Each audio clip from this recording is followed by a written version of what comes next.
بسم اللہ الرحمن الرحیم وبہ نستعین وصلی اللہ علی نبینا محمد وعلی آلہ وصحابہ اجمعین وبعد۔ عزیز طلباء، شیخ محمد بن عبد الوہاب رحمہ اللہ نے اپنی کتاب الکبائر کا جو 38واں باب ذکر کیا ہے اس کا تعلق حل اور جبن سے ہے۔ شیخ رحمہ اللہ نے جو عنوان قائم کیا، کہتے ہیں باب الحلئی والجبن، باب الحلئی والجبن، کہ یہ جزا فضا کرنے اور بزدلی اختیار کرنے کا بیان، یعنی یہ دونوں ایسے اوصاف ہیں جن اوصاف سے اسلام میں منع کیا گیا ہے، اور آپ یہ کہہ سکتے ہیں کہ جو برے صفات ہیں اور مذموم صفات ہیں ان صفات میں سے ان دونوں کا شمار ہوتا ہے کہ آدمی جزا فضا کرے۔ اور یہ حلا کا معنی کیا ہے؟ قرآن کریم میں بھی اس کی طرف کا اشارہ کیا گیا ہے۔ اللہ تعالیٰ نے قرآن کریم کے اندر ارشاد فرمایا ان الانسان خلق ہلوعا، ان الانسان خلق ہلوعا، کہ اللہ رب العالمین نے انسان کو جزا فضا کرنے والا بنا کر کیا ہے پیدا کیا ہے، یعنی فطری طور پہ انسان کے اندر کیا ہے یہ صفت کیا ہے پائی جاتی ہے۔ اور اگر یہ حلا کو دیکھیے گا قاموس وغیرہ میں، ڈکشنری وغیرہ میں اس کا معنی تلاش کیجیے گا تو یہ الحلا دراصل کیا ہے الہولا سے ہے۔ کیا ہے؟ الہولا سے ہے، جس کا معنی الشدید الحرص کے ہوتا ہے۔ شدید الحرص یعنی کہ سخت قسم کا جو حرص پایا جاتا ہے اور جو لالچ ہے اسی کو الہولا سے تعبیر کیا جاتا ہے۔ یا اسی طرح جزا کے معنی میں بھی آتا ہے، جزا کے معنی میں بھی آتا ہے کہ آدمی کیا ہے گھبرا جائے، آدمی کیا ہے پریشان خاطر ہو جائے۔ تو دیکھیں اللہ رب العالمین نے کہا ان الانسان خلق ہلوعا، کہ اللہ رب العالمین نے انسان کو جزا کرنے والا بنا کر، یا یوں کہہ سکتے ہیں کچے دل کا بھی کیا ہے بنا کر پیدا کیا ہے۔ انسان کو کچے دل کا بنا کر پیدا کیا ہے۔ کوئی بھی تکلیف اور مصیبت جب انسان کو لاحق ہوتی ہے تو جزا فضا کرنے لگتا ہے، گھبرا جاتا ہے، پریشان ہو اٹھتا ہے۔ حالانکہ ایسے موقع پر انسان کو کیا کرنا چاہیے؟ صبر و ضبط سے کام لینا چاہیے۔ اور اللہ رب العالمین نے حلوہ کی وضاحت اور اس کی تفسیر کیا ہے اگلی آیتوں میں کی ہے۔ اللہ تعالیٰ نے کہا اذا مسہ الشر جزوعا، اذا مسہ الشر جزوعا، کہ انسان اس اعتبار سے ہلو ہے کہ جب اسے شر لاحق ہوتا ہے گھبرا جاتا ہے، جزا فضا کرنے لگتا ہے۔ وَإِذَا مَسَّهُ الْخَيْرُ مَنُوعًا، وَإِذَا مَسَّهُ الْخَيْرُ مَنُوعًا، اور جب اللہ رب العالمین کی طرف سے اسے خیر پہنچتا ہے تو بسا اوقات اس خیر کو بھی کیا ہے روکتا ہے، منع کرتا ہے۔ تو یہ دونوں جو آیتیں ہیں، یہ دونوں آیتیں تفسیر کر رہی ہیں کس کی؟ حلوہ کی۔ اور یہی اہل علم نے اس کا معنی بھی ذکر کیا ہے کہ آدمی کیا ہے کہ جزا فضا کرے، گھبرائے، پریشان خاطر ہو جائے۔ تو اس آیت سے بھی یہ پتہ چلتا ہے کہ آدمی کے اندر یہ دونوں صفت کیا ہے نہیں ہونی چاہیے۔ آدمی کو گھبرانا بھی نہیں چاہیے، پریشان بھی نہیں ہونا چاہیے، اور ساتھ ہی ساتھ کیا ہے آدمی کو بزدل بھی نہیں ہونا چاہیے۔ جبن کا معنی کیا ہے؟ بزدل، بلکہ آدمی کو کیا ہے جری ہونا چاہیے، بہادر ہونا چاہیے، حق کے معاملے میں کیا ہے ڈٹ جانا چاہیے۔ اور اسی طرح کیا ہے جو حقوق اس کے اوپر عائد ہوتے ہیں اللہ رب العالمین کی طرف سے بلا بزدلی اختیار کیے ہوئے، بلا پیچھے ہٹے ہوئے ان حقوق کی ادائیگی کیا ہے کرنی چاہیے۔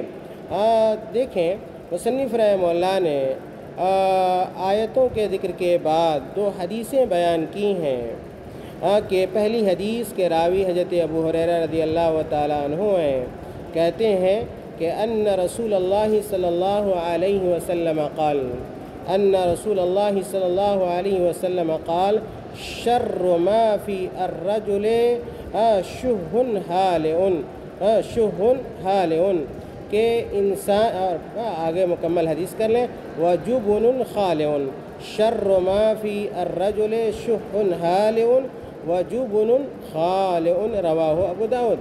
اس حدیث کا مفہوم یہ ہے کہ انسان میں دو وصف کیا ہے، بہت برے ہوتے ہیں۔ انسان میں دو وصف یعنی دو صفت کیا ہے، بہت بری ہے۔ ایک یہ کہ انسان حریص و بخیل ہونے کے ساتھ ساتھ کیا ہے، دل کا کچا ہو، یعنی کیا ہے، مصائب کو انگیز اور برداشت کیا ہے نہ کر سکے اور جزا فضا کرنے لگے۔ دوسرا وصف یہ ہے کہ انسان اتنا بزدل ہو کہ گویا کیا ہے، دل ہی اس کا کیا ہے نکل جائے گا، یعنی اتنا ڈر جائے، اتنا خوف زدہ ہو جائے، گویا اس آدمی کے جسم میں دل ہی کیا ہے، باقی کیا ہے نہیں ہے۔ یہ دونوں چیز کیا ہے، مذموم ہے، جیسا کہ اس حدیث سے پتہ چلتا ہے۔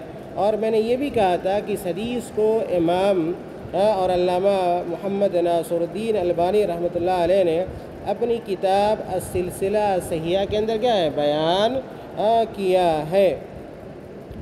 اور دوسری جو حدیث مصنف رحمہ اللہ نے ذکر کی ہے، بیان کی ہے، وہ صحیح مسلم کی روایت ہے۔ جابر بن عبداللہ رضی اللہ تعالیٰ عنہ اس حدیث کے راوی ہیں، کہتے ہیں کہ آپ صلی اللہ علیہ وسلم نے بیان فرمایا اتقوا الشح، اتقوا الشح۔ اور میں نے اس طرف بھی اشارہ کیا تھا کہ یہ بخل اور شح میں فرق ہے، بخل اور شح میں فرق ہے۔ شح کیا ہے، شدت بخالت کو کہتے ہیں۔ شح کیا ہے، شدت بخالت کو کہتے ہیں کہ آدمی کیا ہے، مال کا نہایت ہی کیا ہے، حریص ہو جائے اور اس معاملے میں کیا ہے، سخت ہو جائے۔ تو اللہ کے نبی صلی اللہ علیہ وسلم نے کہا اتقوا الشح، کہ اے لوگو شح سے بچو، یعنی شدت بخیلی سے یا شدت بخل سے کیا ہے، بچو۔ کہتے ہیں فَإِنَّ الشُّحَ أَهْلَكَ مَنْ كَانَ قَبْلَكُمْ، اللہ کے نبی صلی اللہ علیہ وسلم نے کہا کہ اس شح کی وجہ سے، یعنی شدت بخالت کی وجہ سے، شدت بخالت کی وجہ سے بہت ساری قومیں کیا ہے، ہلاک ہو گئیں۔ بہت ماضی میں بہت ساری قوموں کو اللہ تعالیٰ نے کیا ہے، ہلاک کیا ہے، کر دیا۔ حَمَلَهُمْ عَلَىٰ أَنْ سَفَكُوا دِمَاءَهُمْ، اور شدت بخالت نے حَمَلَهُمْ عَلَىٰ أَنْ سَفَكُوا دِمَاءَهُمْ، اس شدت بخالت نے ان اقوام کو اس بات پر آمادہ کیا کہ وہ باہم کیا ہے، خون خرابہ کریں اور خون ریزی کریں۔ وَاسْتَحَلُّوا مَحَارِمَهُمْ، اور شدت بخالت کی وجہ سے ماضی کی بہت ساری قوموں نے اللہ رب العالمین کے حرام کردہ امور کو حلال کیا ہے، قرار دیا، یعنی اللہ رب العالمین کی حرمتوں کو پامال کیا۔ پتہ یہ چلا کہ شدت بخالت کے کئی نقصانات ہو سکتے ہیں، ان میں سے یہ دنیاوی نقصان اور اخروی نقصان کیا ہے، اہم ہے کہ اگر انسان اگر شدت بخالت کو اختیار کرتا ہے تو اس کی وجہ سے اللہ کی زمین پر کیا ہے، خون خرابہ ہوتا ہے، اور ناحق کیا ہے، انسانوں کا خون کیا ہے، بہتا ہے۔ اور ایسے لوگ شحیح النفس لوگ جب اس دنیا سے رخصت ہوں گے اور آخرت میں پہنچیں گے تو ایسے لوگوں کو اللہ تعالیٰ ان کے کرتوتوں کا مزہ کیا ہے، چکھائے گا، اور اخروی سزا سے یہ لوگ کیا ہے، ہمکنار ہوں گے۔ اس پورے باب کا خلاصہ یہ ہے اور اس کا مفہوم یہ ہے کہ مذموم صفات میں سے یہ جزا فضا کرنا ہے، اور اسی طرح کیا ہے، بزدلی کیا ہے، اختیار کرنا ہے۔ اس لیے ہر مسلمان کو، ہر مومن کو ان دونوں مذموم صفتوں سے اپنی حفاظت کیا ہے، کرنی چاہیے۔ خاص طور سے شدت بخالت سے بچنا چاہیے، اور جہاں پہ خرچ کرنا ضروری ہے وہاں پہ خرچ بھی کرنا چاہیے، اور جہاں پر خرچ سے بچا جا سکتا ہے وہاں پہ آدمی کو اسراف اور تبذیر سے کام لینا نہیں چاہیے۔ خیر، اس باب کے بعد مصنف رحمہ اللہ نے ایک دوسرا اور اگلا باب بھی ذکر کیا ہے، باب البخل، باب البخل، اور آپ کو یہ جاننا چاہیے کہ بخل کہتے کس کو ہیں، بخل کہتے کس کو ہیں۔ یہ 39واں باب ہے، باب البخل۔ کہتے ہیں کہ عدم الانفاق ما اوجب اللہ علی عبدہ، یہ بخل کی تعریف ہے، عدم الانفاق ما اوجب اللہ علی عبدہ، کہ آدمی یا ایک عبد اور بندہ وہاں خرچ نہ کرے جہاں اللہ تعالیٰ نے کیا ہے خرچ کرنے کا حکم دیا ہے۔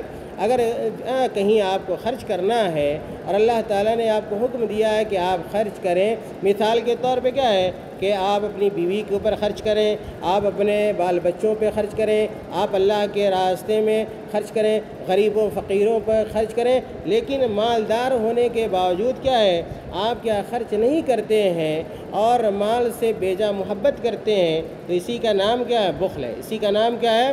بخل ہے۔ بخل ہے جس کو ہم اردو میں کیا کہتے ہیں؟ بخالت کہتے ہیں۔ کیا کہتے ہیں؟ بخالت کہتے ہیں۔ خیر، مصنف رحمہ اللہ نے بخالت کی مذمت کے حوالے سے، اور یہ بخل اور بخالت بھی کیا ہے ایک مذموم صفت ہے، اچھی صفت نہیں ہے، یہ بری صفت ہے۔ مصنف رحمہ اللہ نے بخالت کی مذمت کے حوالے سے قرآن کریم کی 2 آیتیں اور 1 حدیث بیان کی ہے، 2 مختصر آیتیں اور 1 حدیث۔ دیکھیے، کہتے ہیں مصنف رحمہ اللہ کہ اللہ تعالیٰ نے بیان فرمایا الذین یبخلون ویأمرون الناس بالبخل، الذین یبخلون ویأمرون الناس بالبخل، کہ جو لوگ کیا کرتے ہیں؟ بخیلی کرتے ہیں۔ جو لوگ کیا کرتے ہیں؟ بخیلی کرتے ہیں۔ چنانچہ یہیں پر رک کر اگر آپ غور کیجئے گا تو پتہ چلے گا کہ بخیلی کرنے والا خود اپنے آپ میں کیا ہے؟ بخیل ہوتا ہے۔ یعنی اللہ تعالیٰ نے انہیں بخالت سے کیا ہے؟ متصف کیا ہے۔ بخالت سے کیا ہے؟ متصف کیا ہے۔ الذین یبخلون یعنی ہم البخلاء، کہ یہ لوگ کیا ہیں؟ بخیل لوگ ہیں، بخیل لوگ ہیں۔ اللہ تعالیٰ نے ان کو بخیل سے کیا ہے؟ متعارف کیا ہے۔ اور اللہ تعالیٰ آگے کہتے ہیں وَيَأْمُرُونَ النَّاسَ بِالْبُخْلِ، اور لوگوں کو بھی کیا ہے؟ بخالت کا حکم دیتے ہیں، بخیلی کا حکم دیتے ہیں۔ چنانچہ خود تو بخیل ہیں ہی، اور ساتھ ہی ساتھ کیا ہے؟ دوسرے لوگوں کو بھی کیا ہے؟ اس مذموم صفت کی طرف کیا ہے؟ دعوت کیا ہے؟ دیتے ہیں۔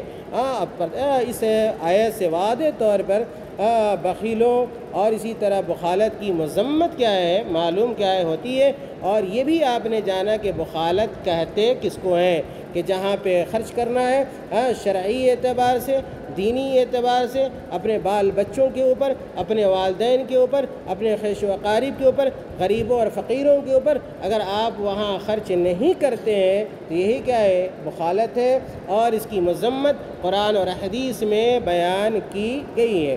دوسری جو آیت مصنف رحمہ اللہ نے ذکر کی ہے سورہ ذاریات کی آیت نمبر 19 ہے۔ اللہ تعالیٰ نے کہا کہ وَفِي أَمْوَالِهِمْ حَقٌّ لِلسَّائِلِ وَالْمَحْرُومِ، وَفِي أَمْوَالِهِمْ کہ مسلمانوں کے مالوں میں غریبوں کا بھی حق ہے، سائلین کا بھی حق ہے، یعنی سوال کرنے والے لوگوں کا بھی، فقیروں کا بھی حق ہے، اور اسی طرح وہ لوگ جو مال سے کیا ہے؟ محروم ہیں، مال سے محروم ہیں، مساکین ہیں، ان کا بھی حق آپ کے مال میں ہے۔ چنانچہ آپ بخالت نہ کریں۔